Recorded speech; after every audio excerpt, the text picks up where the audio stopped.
Square Enix trò chơi độc quyền PlayStation đầu tiên sử dụng hình ảnh do AI tạo ra. Một tựa game nhiều người chơi độc quyền PlayStation của Square Enix vừa công bố và sắp ra mắt sẽ sử dụng hình ảnh do AI tạo ra.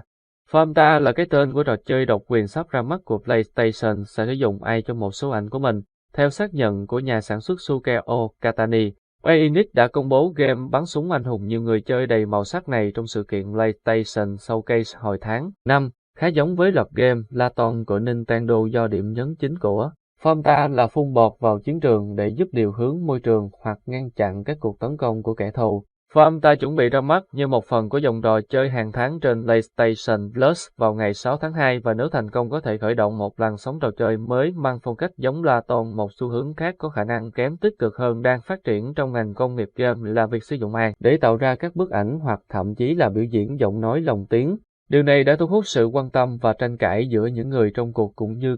các game thủ do khả năng nội dung đó thay thế tác phẩm của con người thực tế. Về mặt tranh ảnh, Magic The Gathering Company Wizards of West gần đây đã bị chỉ trích vì sử dụng hình ảnh AI trong chiến dịch tiếp thị mới nhất của mình chỉ vài tuần sau khi hứa sẽ không triển khai những nội dung đó. Mặc dù Wizards sau đó đã tuyên bố rằng đây thực sự là một sai lầm của họ. Trong khi đó, Square Enix đang cố tình sử dụng hình ảnh do AI tạo ra trong Famta, và nhà sản xuất Shuhei Katani đã xác nhận điều này với VGC trong một sự kiện báo chí gần đây. Theo Katani, nhóm phát triển đã sử dụng chương trình iMido. Chương trình này biến cụm từ văn bản thành hình ảnh để tạo ra một số ít icon trong trò chơi của Famta, cụ thể là bìa album cho các bản nhạc của trò chơi. Tuy nhiên,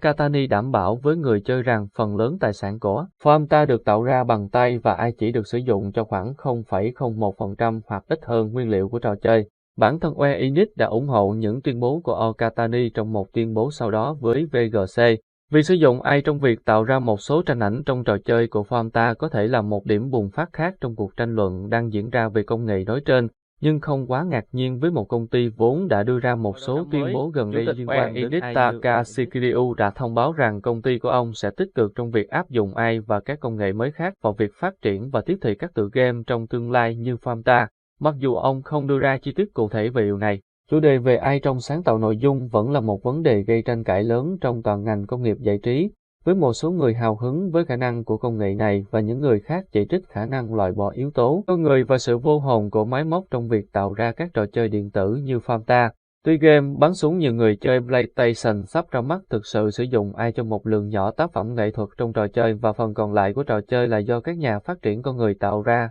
nhưng có lẽ điều này sẽ dấy lên một cuộc tranh luận khác.